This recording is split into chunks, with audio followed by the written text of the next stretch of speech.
Okay, magandang araw. Gusto ko lamang kong reaksyonan ho itong video ng DDS vlogger na si Dada. Panoorin po ang kanyang pinagsasabi.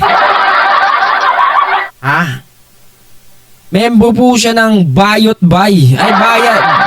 Bay, Banateros. Okay. Simulan na natin. Bigyan ko lamang ho kayo ng konting anong tawag doon, kaalaman sa kanyang pinagsasabi. Siya pong iniiyak niya.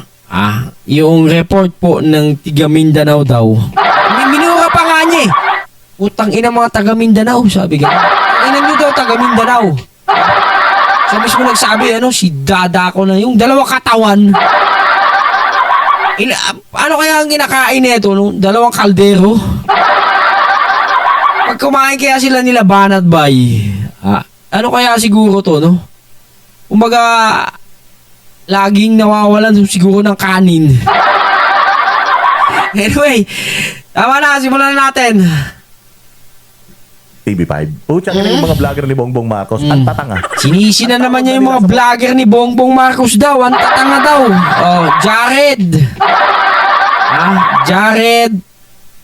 Sino ba yung mga vlogger ni Kakopi? Tatanga nyo daw. Sabi niya itong Dada ko na. Ano ba to? Dada? Sampaling kita pag nakita ka na kahit malaki katawan mo eh. Anyway. Motor vehicles. Ano sinabi nitong putragis na reporter na ito? Ulitin natin ulitin natin. Or tinuko nito ang 19 units ng motorsiklo. 19 units ng motorsiklo? Putang ina niyan, 19 units ng motorsiklo. Motor vehicles po. Yung pong 4 wheels motor vehicles ang tawag dyan. Oo, pwedeng yung motorsiklo is also a motor vehicle. Oo, tama. Oo, but you have to, wag mo You have to, 19 units ng motor vehicles. Kasi baka mamaya, putsang ina, alam mo kasama dyan sa motor vehicle na yan, yung bus doon sa Davao. Yung bus ngayon dyan sa Davao. Tsaka, bopols talaga kayo. Ilan ang opisina ng Office of the Vice President? Ilan? Silang 10 satellite offices. Kung isang office pa lang ng Office of the Vice President, mayroon na silang isang van, di 10 van na kagad yun. Okay. Yung isang unit, pwede ang sabi niya, at saka, kung meron isang van, isang office, 10 na daw yun. Ewan ko, kayo na ho bahalang mag-analisa. Kayo na ho ang bahalang tumalima dito sa dalawang katawan na to. Over exercise na po ito, mga kaibigan. Over rice. Ituloy mo. yung bukod sa mga per departamento dyan sa 19 units of motor vehicles, hindi yan motorsiklo. Utangin na nyo talaga, bobo kayo talagang mainstream media kayo, mga fake news peddler kayo talaga. Ikaw na matalino, ikaw na ang santo, ang ina mo. Units of motor vehicles, nakalagay na nga motor vehicles. Ibig sabihin, pwedeng motor yan, pwedeng 4 gulong, 10 gulong, walang gulong. Talagis yan. Sige, paano pa? Na may kabuuang halaga ng 26.3 million pesos. 26.3 million na motor vehicles. 19, pag dinivide mo, yung 19 times 26, ay divide by 26. Divide! Kasayahin natin yung mga Divided by.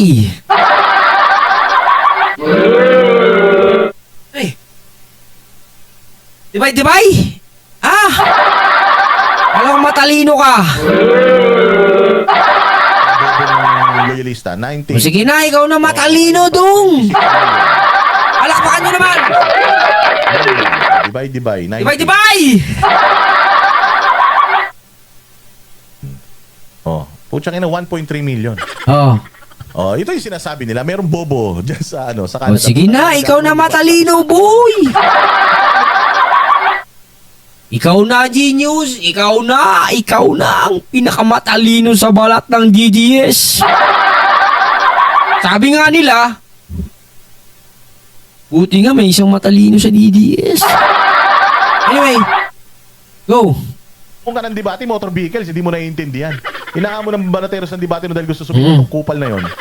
Sinasabi niya 1.3 million, 1.4 million daw, o 1.3 million, 19 na 1.3 million, kinumpute niya. Harley Ilan? Davidson daw yun. Harley Davidson, tanga, mahal-mahal ng Harley Davidson, bobo. Ang Harley Davidson, nagre-range yan from 1.7 million pataas. Hindi, meron tag 1.3 bugok. Kung 1.3 million siguro, mga mahihinang klaseng mga Harley Davidson yan. Ang hirap na nila lang, hindi ibig sabihin- ng motor, nagmumotor. Ibig sabihin, ano? Nang ina mo? Ikaw na! Palakpakan nyo naman! Ano naman itong kumag na to na DDS vlogger na... Ano ba magkano yung BMW GS 1250 ko? Oh. 1.7 million yun. Wow! Ibigay ni Kibuloy. Wow! 1.7 million daw! Palakpakan nyo si Dada! Dadang dalawang katawan na overrise.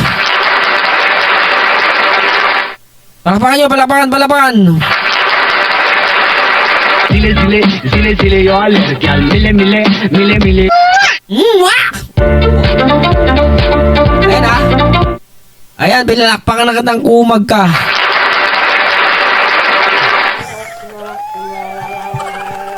Tanginan nyo. Tangina mo rin. Black na GS ni Banat Bay, puta 2 million yun. Magko-compute lang kayo. Wow! Diyos ko po. 2 milyon! Ah! Yan babayad ni Kibuloy, yan babayad ni Sarah. Di wow!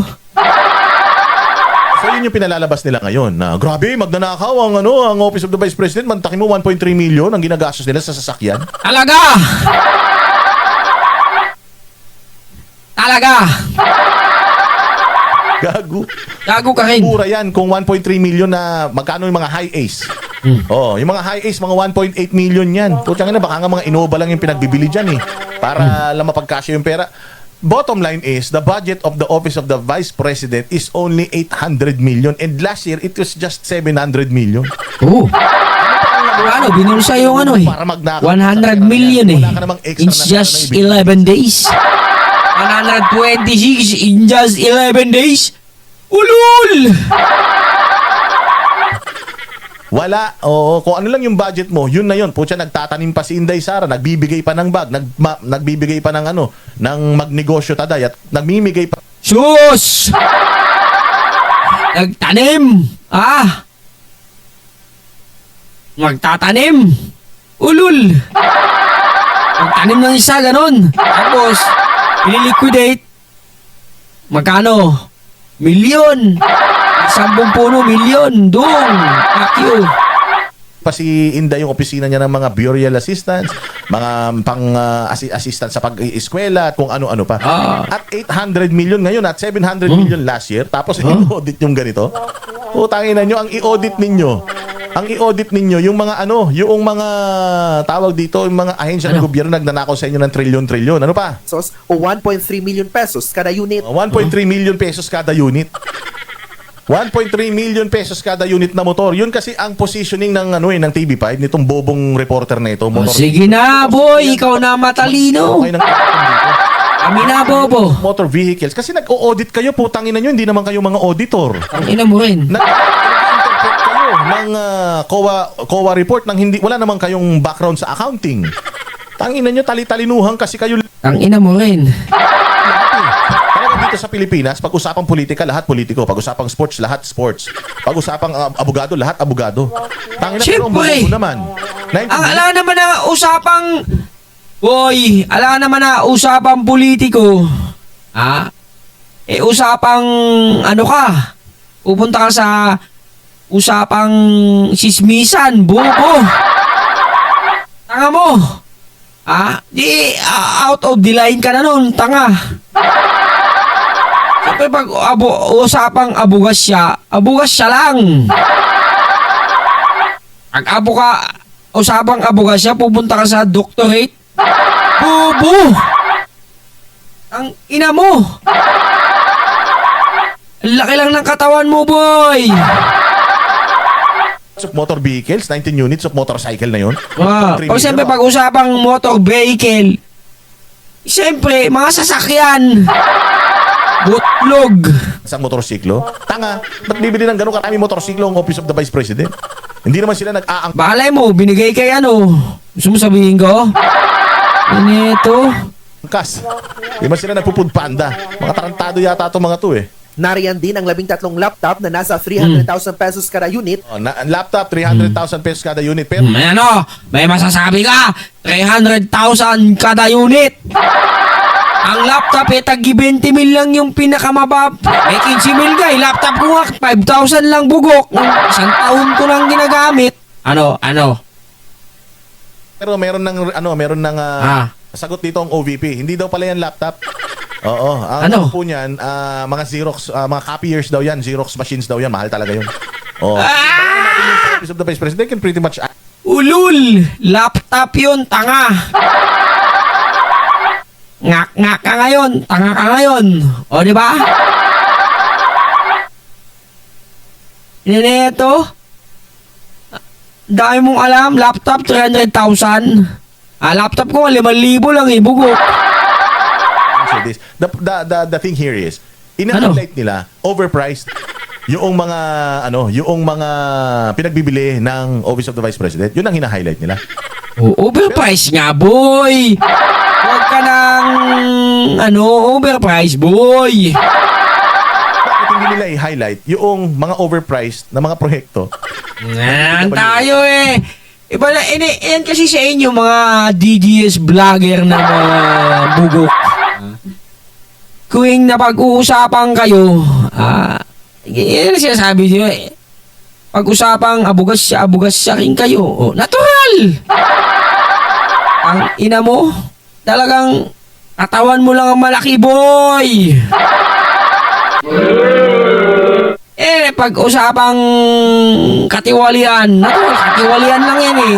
Yung inaano kasi ninyo, mga talpulano kayo, pag pinag-uusapan yung katiwalian ni Sarah, iniiba nyo. Yan tayo eh. Nasabi yung pinopolitika, yung babae na yon, ginawa naman talaga niya. Naimbestiga naman ang gusto. Inuin mo, 300,000 isang laptop lang kada unit. Baka hindi mo pa alam ang kada unit, bugok. Tapos yung mga insertion ng mga congressman. Ayan tayo eh. Insertion, may ibang investigasyon yun. Yung mga DDS talaga oh. Kabilang investigasyon yun. Iba yung kay Sarah, iba yun. Iimbestigahan din yun. Ang insisti kasi sa inyo, pag nabubugin yung katiwalian ninyo, iniiba nyo. Anyway, ganun talaga. Ganun talaga pag DDS. Wala na tayong magagawa doon. Ay nako. That's it for today's video. Another day, another vlog, another video. Magandang araw, boss. Yan po si Dada. Na malaki lang ang katawan. Dada ng Banateros Vlogger.